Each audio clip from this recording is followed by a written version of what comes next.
Bonjour. En préambule, toute modification apportée à votre machine peut mettre en cause la garantie. Cette modification n'a rien d'obligatoire. En cas de problème, il est bien entendu que personne d'autre que vous-même ne pourra être tenu pour responsable des modifications que vous avez apportées à votre imprimante. Bonjour, voici donc une petite vidéo pour installer le Wi-Fi sur la FLSUN Q5. On commence par débrancher la machine, bien sûr. On démonte le dessus.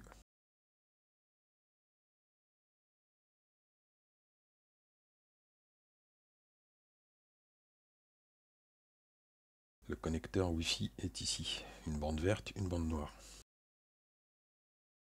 On ne peut pas se tromper, vous avez la même bande verte et bande noire sur le plug Wi-Fi. Ne vous trompez pas si vous voulez le commander, il existe deux modèles, le plug Wi-Fi pour le TFT et le plug Wi-Fi pour la carte nano. Dans ce cas-là, c'est le plug Wi-Fi pour la carte nano qu'il faut commander. On referme la machine, on passe sur l'ordinateur, une petite modification au niveau du firmware. On active le Wi-Fi, donc on remplace 0 par 1.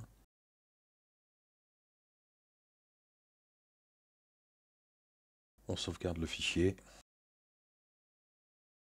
On va copier tous les fichiers, sauf le README, c'est pas la peine.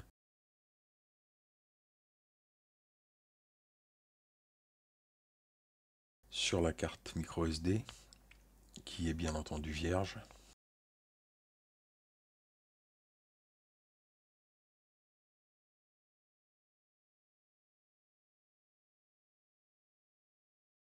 Une fois les fichiers copiés, on éjecte la carte, on ferme l'explorateur avec le firmware et on retourne sur l'imprimante. On commence bien sûr par la rebrancher. On insère la carte micro SD et on allume. La mise à jour va se faire, ça prend un certain temps. Là, la vitesse est à x4. Qui remet à jour tous ces fichiers. Bien sûr, dans la mesure où on a fait une mise à jour de firmware, il faudra refaire toute la procédure d'auto-nivellement. Il redémarre. Et ensuite seulement il installe le firmware pour le Wi-Fi.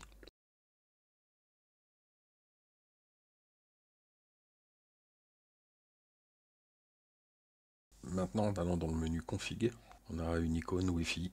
Je l'avais déjà installé, donc quand vous allez le faire, il va vous demander le nom du réseau Wi-Fi ainsi que le mot de passe. Une fois connecté, on note l'adresse IP.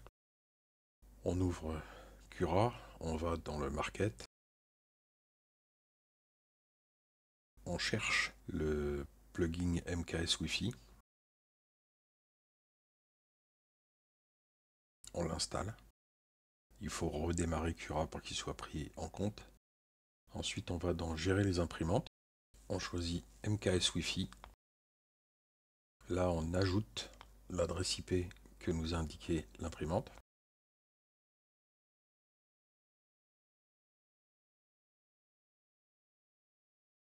Et on connecte. Imprimante toujours allumée, bien sûr. Voilà. Donc là, on voit qu'on est bien connecté sur l'imprimante. On peut sortir. On va charger un fichier. On le découpe.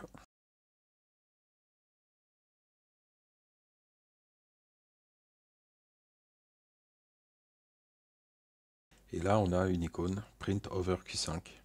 Print over Q5, puisque j'ai donné comme nom à l'imprimante Q5. Si vous donnez un autre nom, vous aurez Print over, le nom que vous avez choisi pour votre machine. On transfère. Alors oui, ça prend un peu plus de temps que d'amener la carte micro SD dans la machine. Mais bon, le port étant sur l'arrière, il n'est pas évident. Il faut trouver pour mettre la carte, etc. Moi, je trouve ça beaucoup plus pratique. Mais après, chacun son choix.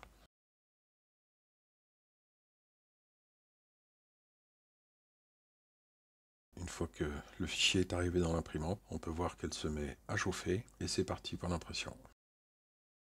Voilà, c'était tout pour cette vidéo. Au revoir.